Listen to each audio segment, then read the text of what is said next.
आज हम यशायाह नबी की पुस्तक उसके 10वें अध्याय पर गौर करेंगे।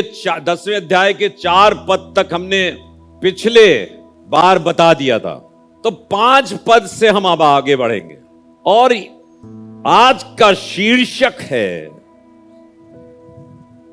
Assyrian king the anti Christ.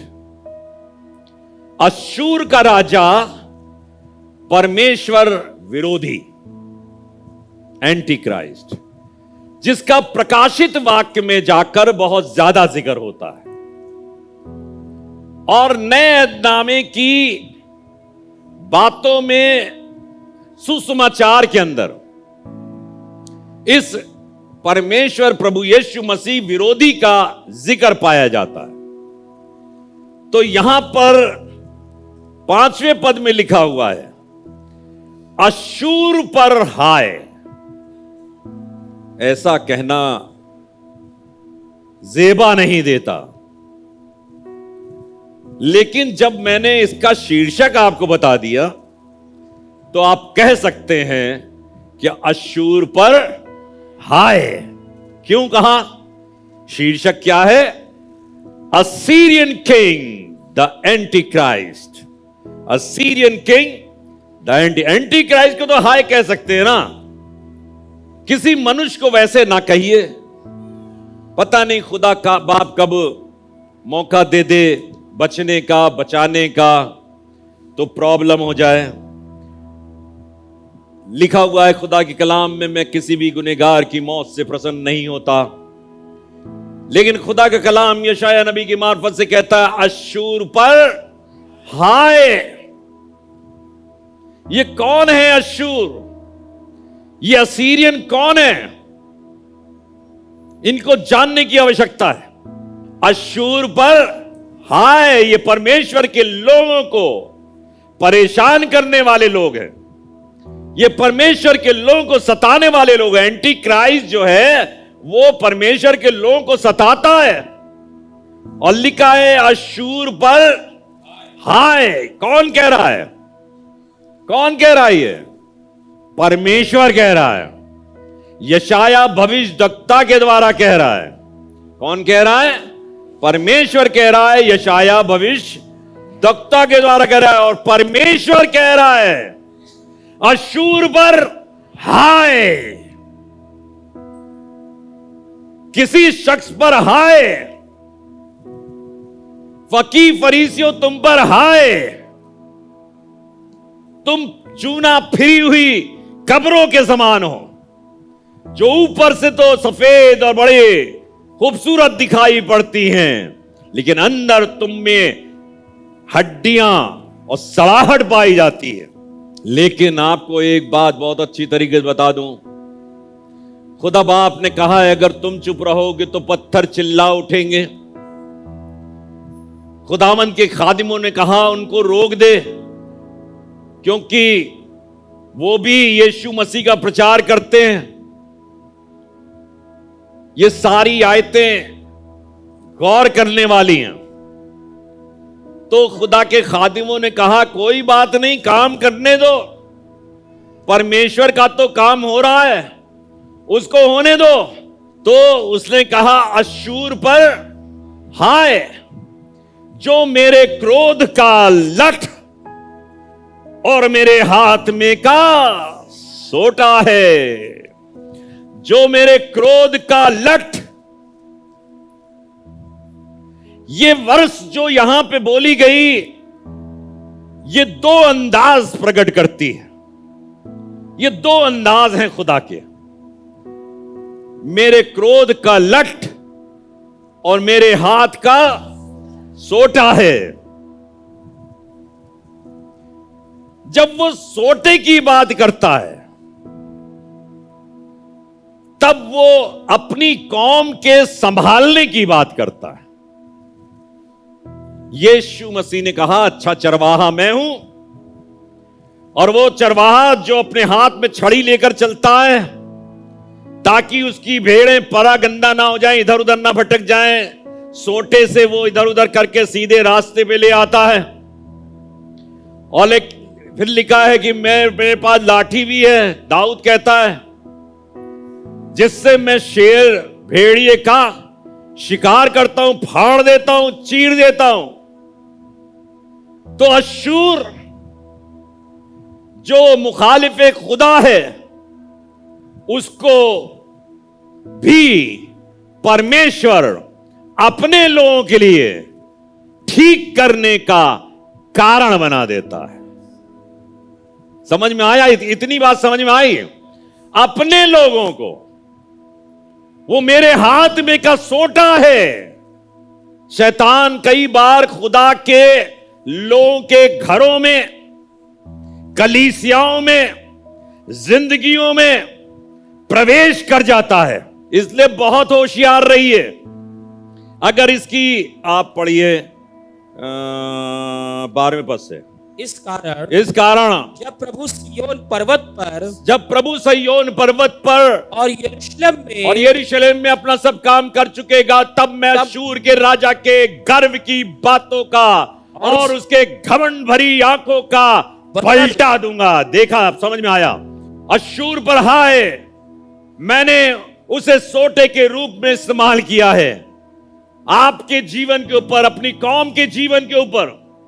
अगर आप देखें तो यहूदी कौम के लोगों ने खुदावंद यीशु मसीह को कबूल नहीं किया, और खुदा कभी मिस्र को, कभी असीरियों को, कभी नबूकदनेस्सर को, कभी मादी और फारसी को, कभी किसी और को, रोमियों को लेकर आता है ताकि उसके लोग सुधर जाएं।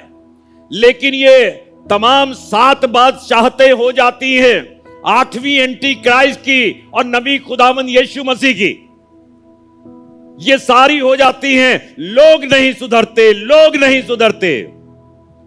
लेकिन 7वीं के बाद जब लोग सुधरेंगे, 8वीं जब आएगी, तो मैंने आपको बताया होगा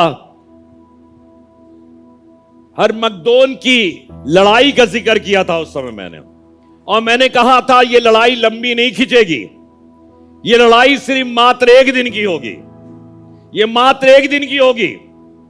और तब के लिए कह रहा है खुदा, अश्शूर पर हाय, जो मेरे क्रोध का सोटा है। और इसका पूरा विस्तृत विवरण अगर आप पढ़ना चाहेंगे तो आपको मिलेगा 2 राजा, उसका 15वां अध्याय, उसके 19 और 20 पद के ऊपर पढ़िएगा तो पूरा। लेकिन हम मुख्य पदों को आपको पढ़ाना चाहते हैं। 15वां अध्याय 2 राजा 19 और 20 पद पढ़िए।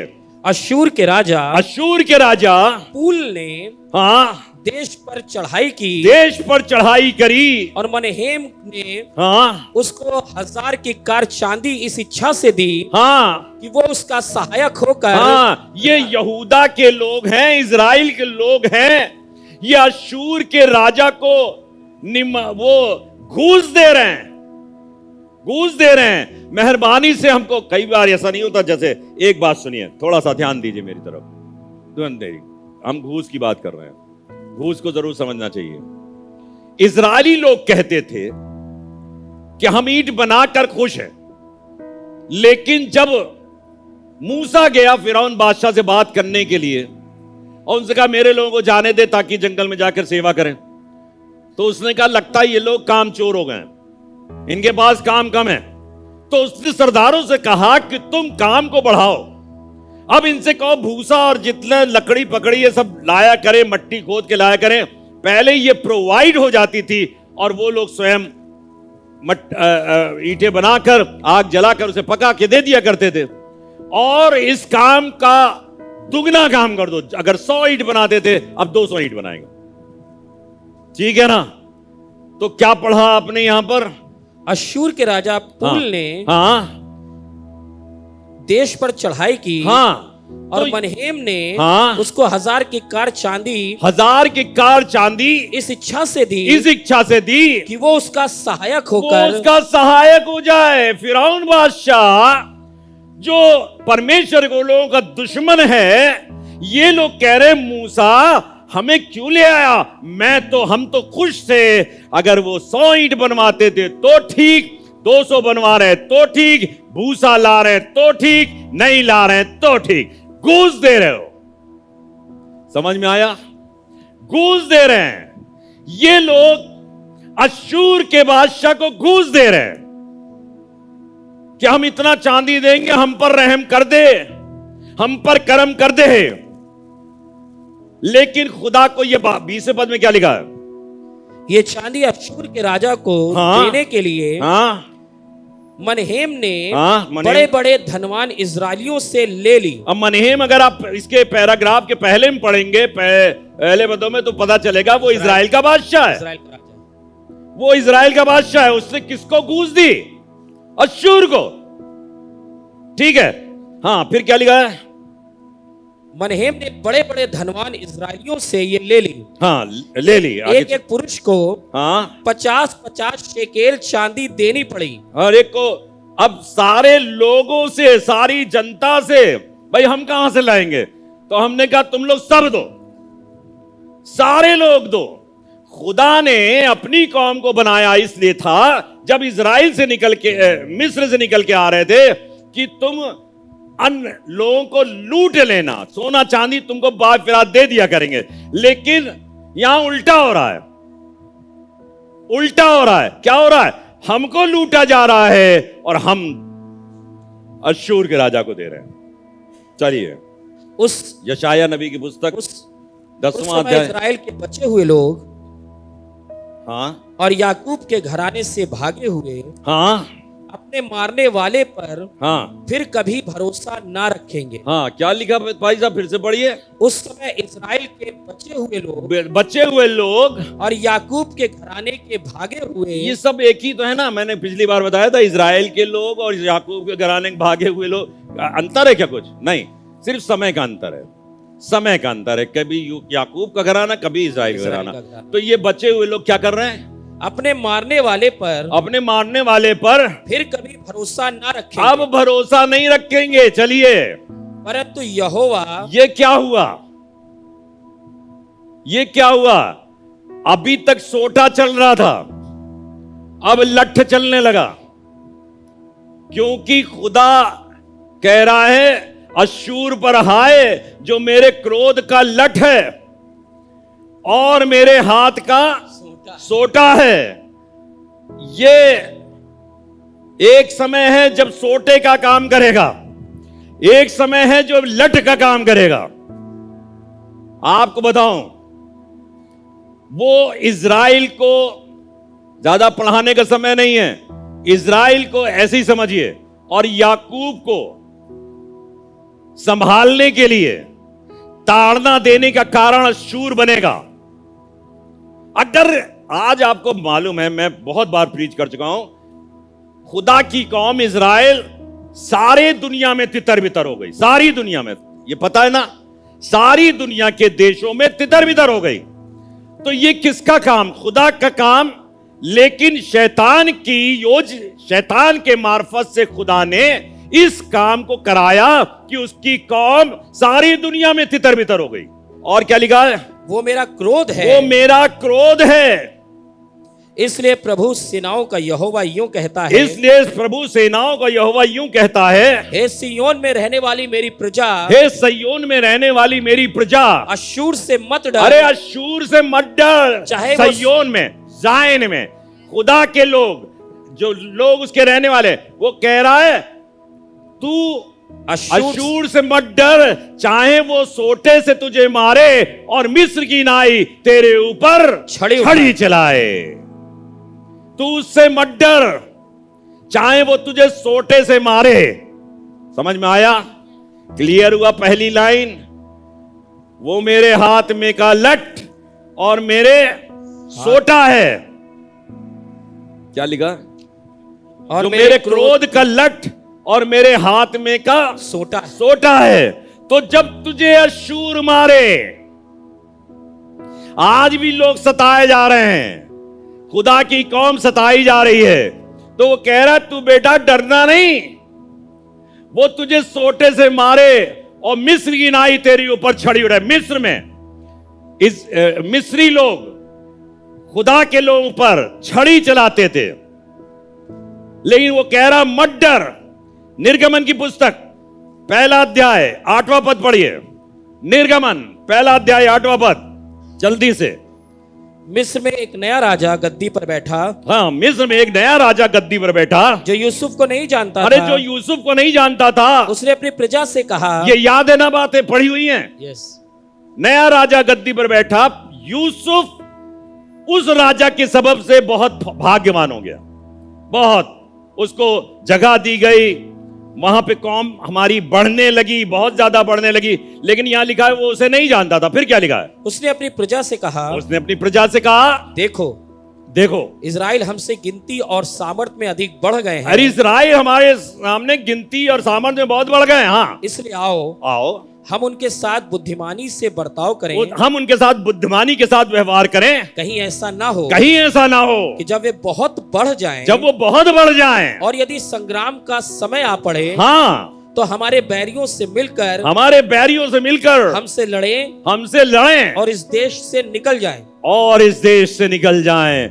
मतलब शैतान ही बहुत चालाक है, बहुत चालाक है। वो कह रहा है बढ़ने ना दो। आज भी दुनिया के अंदर यही कहा जाता है, तुमको बढ़ने ना दो, तुमको दबाए रखो, तुमको क्रश करो, तुम्हें बाइबल ना पढ़ने दो, तुम लोगों को यीशु मसीह की बाबत ना बता पाओ।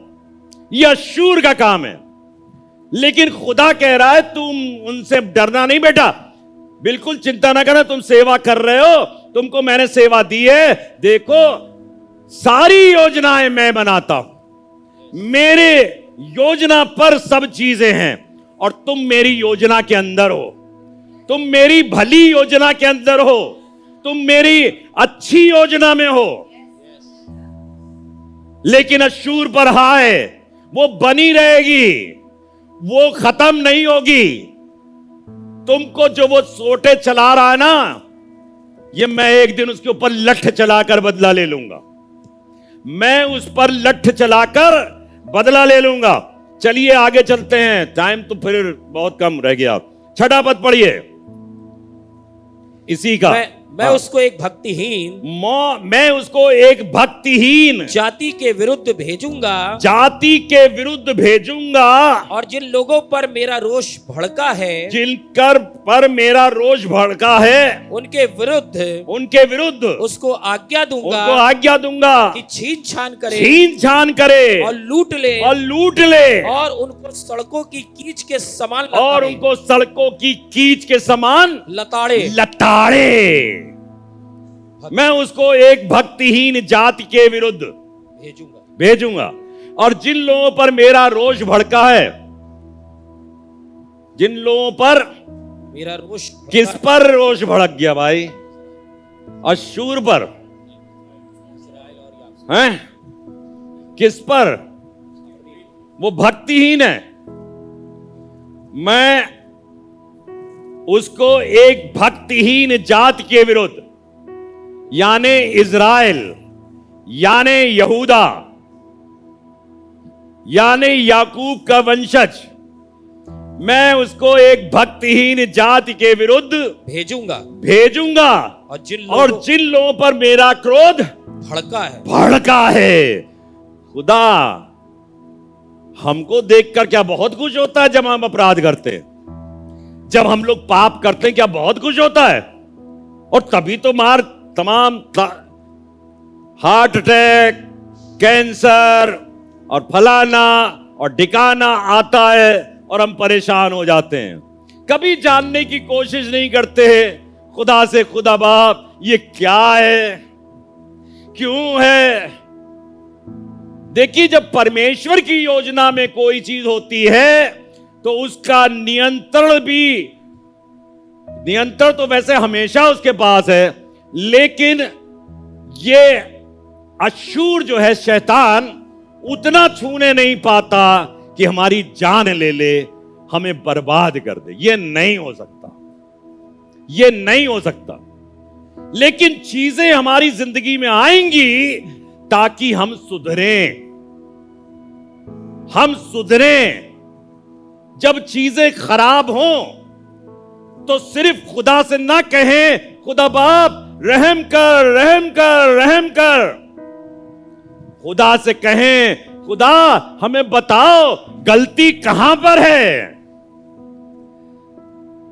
क्यों ऐसा हुआ, क्यों ऐसा हो रहा है।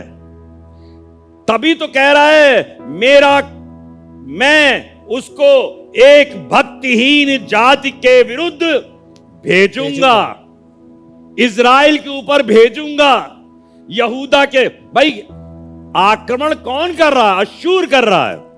कौन करवा रहा है? खुदा करवा रहा है। किस पर करा रहा है? अपनी कौम पर करा रहा है। मैं एक भक्ति जान के विरुद्ध भेजूंगा।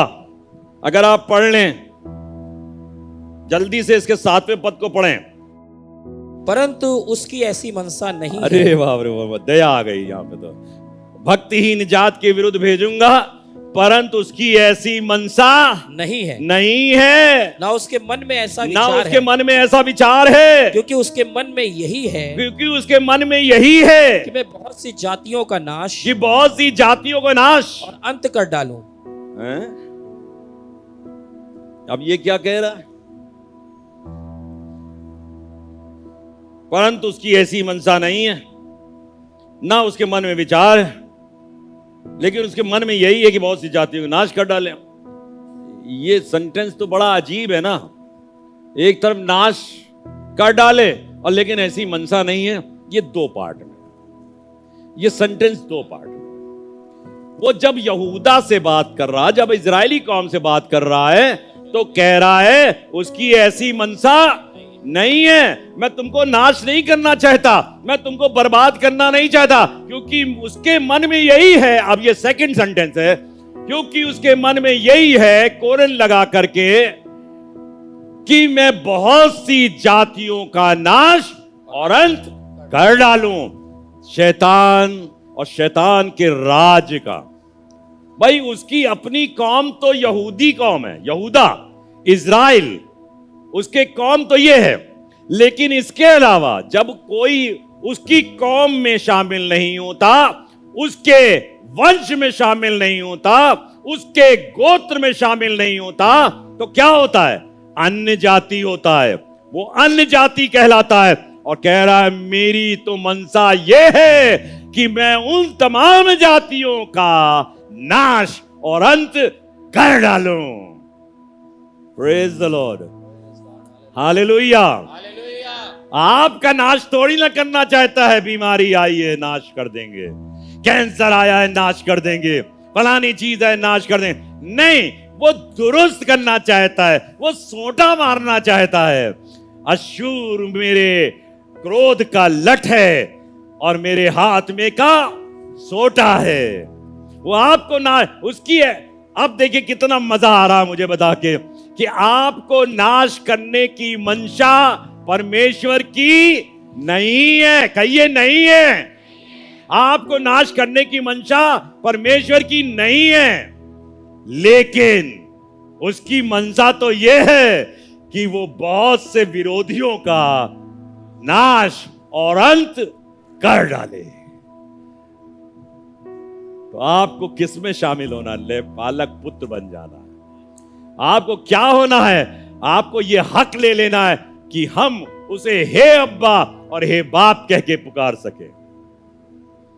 चलिए 8वां पद पढ़िए। क्योंकि वो कहता है, क्योंकि वो कहता है, क्या मेरे सब हाकिम राजा के तुल्य नहीं? क्या मेरे सब हाकिम राजा के तुल्य नहीं है? आपकी कौम, आप देखिए, मैं आप कह रहा हूं, लेकिन धोखे के शिकार मत हो जाइएगा कि पादरी साहब ने हमको आप कह के पुकारा है तो हम सब शामिल हैं।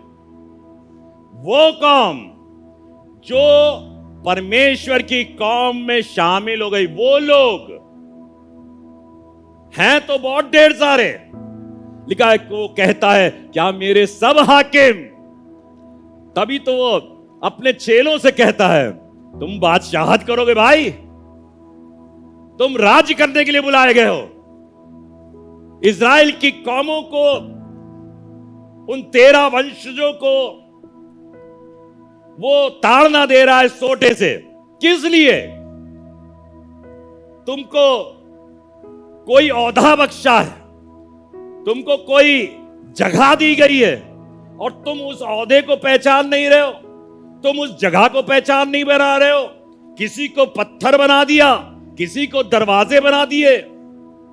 तुम में से लोग आएंगे और जाएंगे और तुम इसकी वक़्त नहीं समझ रहे हो। क्या तुम राजा नहीं हो? लिखा है तुम राजगद्दी पर बैठ के इजराइल के गोत्रों का क्या करोगे?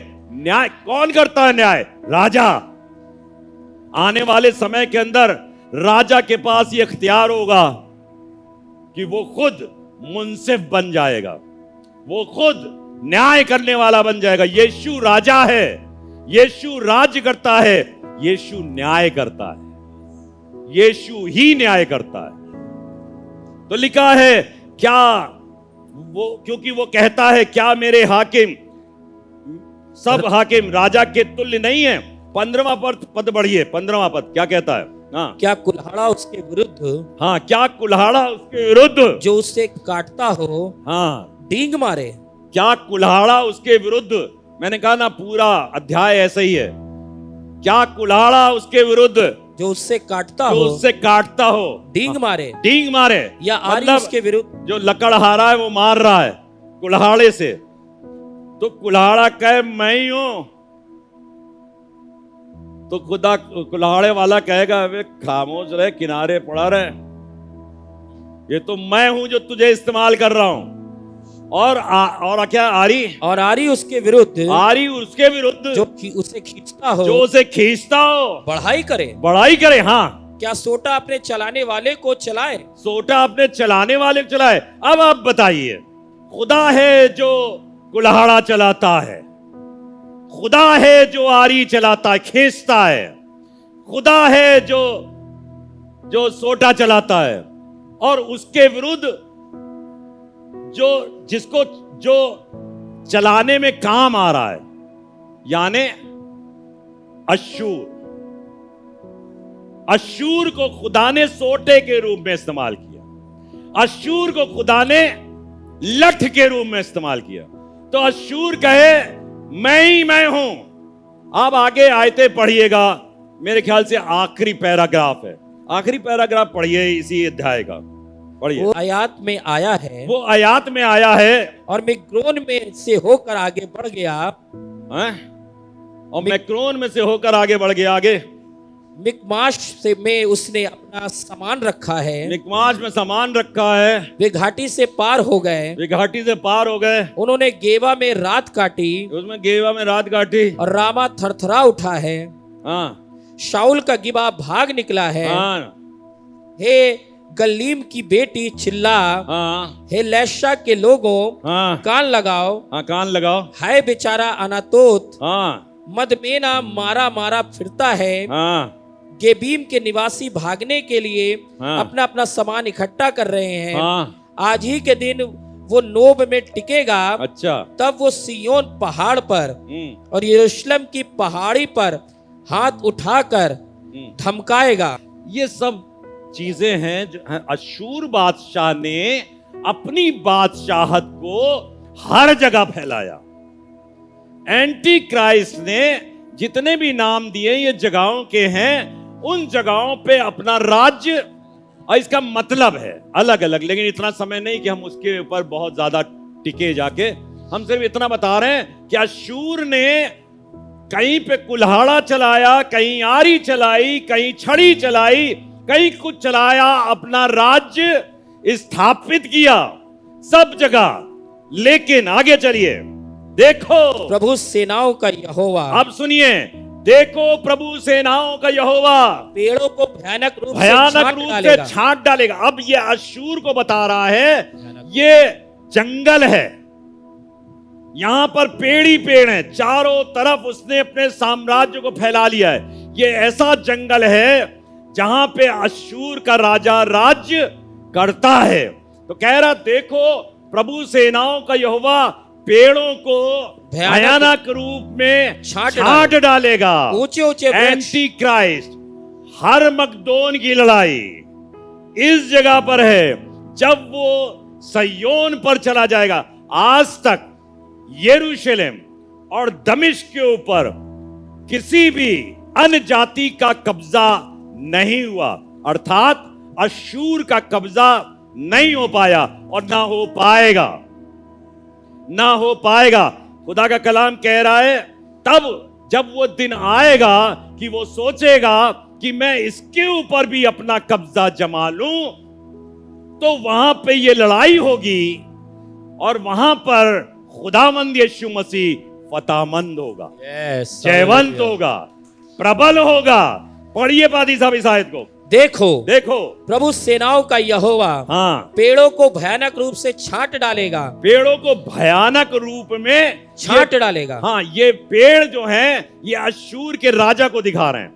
ये पेड़ों को पूरे विश्व के अंदर भयानक रूप में काट डालेगा। और आगे ऊंचे ऊंचे वृक्ष काटे जाएंगे। हाँ, काटे जाएंगे। जो ऊंचे हैं हाँ, वे नीचे किए जाएंगे। हाँ, वो घने वन को, हाँ, घने वन को लोहे से काट डालेगा, लोहे से काट डालेगा। और लबानोन, हाँ, और लबानोन एक प्रतापी के हाथ से, एक प्रतापी के हाथ से नष्ट किया जाएगा। और लबानोन, लबानोन हम लोग अच्छी दृष्टि से देखते हैं, लेकिन यहां पे लबानोन ये देवदार के वृक्ष जो हैं ये अश्शूर के राजा के आधिपत्य को दिखा रहे हैं।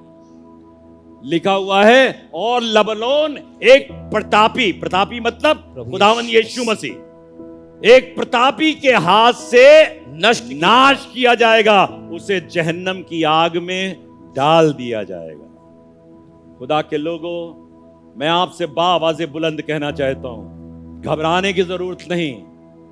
दुश्मन काम कर रहा है, आगे भी करता रहेगा, करने दीजिए।